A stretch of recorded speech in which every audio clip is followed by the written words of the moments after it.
በቡልቂ ከተማ አስተዳደር ለአቅመ ደካሞች የበዓል ማዕድ ማጋራት በተካሄደበት ወቅት የከተማ አስተዳደሩ ከንቲባ ኢንጂነር ተመስገን ጣሰው እንደገለጹት ለአደጋውያኑ ከ9 በላይ በሬዎችን ከ1000 ሊትር በላይ ዘይትና ከ400,000 ብር በላይ የሚገመት መማሪያ ቁሳቁስ በጥቅሉ 5 ሚሊዮን ብር የሚገመት ወጪ በማውጣት ነው ማዕድ ማጋራቱ የተደረገው ብለዋል። ዘንድሮ በዘመን መለወጫው 475 ሰው ነው የመገብነው።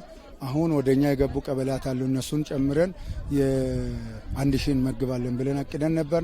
1000 አሳክተናል። ለዛም 9 በሬ ወደዚህ ያመጣነው 2,500,000 ብር 3220 ደብተር ነው። ይህንን ዶክተር ተስፋዬ በልጅጌ ነው ለአቅም ለሌሉ ልጆች ይገዛ እንዲደረግ ለዛ 16 ትምህርት ቤቶችን ተማሪዎችን ሰለክት አድርገናል። እኛ ያለውም 16 ትምህርት ቤት ነው። ከዛ ትምህርት ቤቶች 8 ተማሪ 7 ደብተር ነው የተሰጠው። ይሄ ደብተር ወደ 400,000 ብር የሚገመት ነው እና ዘይት እኛ የሰበሰብነው 1920 ሊትር ዘይት ሰብስበናል። ይሄን ሰብስበን በገንዘብ ሲተመን ወደ 1,200,000 ብር። አልባሳት ደግሞ በየቤቱ ለኛ የማይሆን ለሌሎች ይሆናል በሚል መሪ ቃል ነው አልባሳቱን የሰበሰብነው። እዚህ ቦታ ላይ ሃይማኖት ልዩነት ሳይኖር ነው። ሙስሊሙ አለ፣ ፕሮቴስታንቱ አለ፣ ኦርቶዶክሱ አለ። ሁሉም ሃይማኖት አባቶች ቀስቅሰው ሁሉም ገንዘብ ሰጥተዋል። በዚህ ላይ ነጋዴዎችን ምስጋና ላቀርብ ይወዳለሁ። 12,000 እንጀራ አሰባስበናል። ሁሉም ዝቅተኛው 10 ከፍታው 100 እንጀራ ነው የሰጠው በግለሰብ ደረጃ ማለት ነው። ይሄንን የሴቶች በደንብ ነው ያስተባበሩት አመራር። ከንቲባው አክለውም በቀጣይ ለተለዩ አረጋውያንና አቅመ ደካሞች የመኖሪያ ቤት ግንባታ ለማካሄድ መታቀዱንም ጠቁመዋል። 35 አባወራና እማወራ ለይተናል። ቤት ሰርተን ሳሎን፣ መኝታ ቤትና የእቃ ቤት ስታንዳርድ ነው የጠበቀ ቤት ሰርተን ቁልፍ እናስረክባለን። እኛ ይሄንን የምንሰራው 100ኛ ዓመት ምስረታ በዓላችን አለ። ለ100ኛ ዓመት ምስረታ በዓላችን ቅድመ ሁኔታ እቅዳችን አካል ነው አድርገን ነው።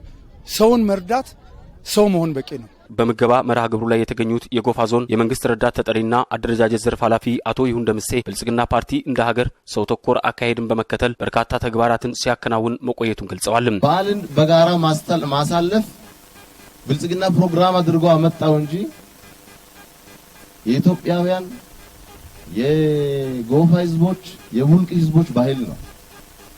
የኛ ህዝብ በምንም ታምር በዓል ሲደርስ የጎረቤት ልጅን ሳያበላ ራሱ አይበላ፣ የተቸገረን ሳይረዳ ራሱ አይበላ። ይሄ ባህላችን ነው። ይሄን ባህል እውነት ማድረግ በተግባር ማውረድ የቻለው ግን አሁን እየመራ ያለው ፓርቲያችን ነው። በጎፋ ዞንም በተለያዩ መዋቅሮች ሰዎችን የመርዳት ስራ ተጠናክሮ መቀጠሉን የጠቆሙት ኃላፊው የቡልቂ ከተማ አስተዳደር ያከናወነው ተግባር ለሌሎችም አርአያ ሊሆን እንደሚገባ አንስተዋል። ከተማ አስተዳደር ወይም ዛሬ የሚመራው ኮሚቴ ይሄን ለፋሲካ በዓል ይሄን ዝግጅት ሲያዘጋጅ አንደኛ በተከታታይነት ይሄን ፕሮግራም ቀጣይ የሚመጡ በዓሎችም ሌሎች ፕሮግራሞች ላይ እርስ በርስ ለመረዳዳት ማዕድ ለማጋራት ዝግጁ የሆነ ህዝብ ለመፍጠር፣ ሁለተኛ በዚህ መረዳዳት ውስጥ የተፈጠረ ትውልድ ደግሞ ነገ መርዳትን ሌላውን ሰው መቀየርን ባህሉ ያደርጋል። በክብር እንግድነት የተገኙት የደቡብ ኢትዮጵያ ክልል ሴቶችና ማህበራዊ ጉዳይ ቢሮ የኮሙኒኬሽንና ህዝብ ግንኙነት ዳይሬክተር አቶ በዛብህ በላይነህ ከምንም በላይ የተቸገሩትን መርዳት የሚሰጠው የህሊና ደስታ ከፍተኛ ከመሆኑን ባሻገር በፈጣሪ ዘንድም የሚወደድ ተግባር ነው ብለዋል። ሌሎች ስራዎች ይሰራሉ፣ ይከናወናሉ፣ ልማት ይሰራል። ነገር ግን የሰው ልጅ በየትኛውም ደረጃ ላይ የሚገኘው እኩል በዓል እንዲያከብር እኩል እንዲደሰት ለማድረግ እየሰራ ያለው አስተዋጽኦ እጅግ በጣም ከፍተኛ ነው። በክልላችን ብሎም በዞናችን ካሉ መዋቅሮች ውስጥ ቡልቂ ከተማ በዚህ መንገድ እጅግ በጣም ሰፊ በሆነ መንገድ ነው ያዘጋጀው።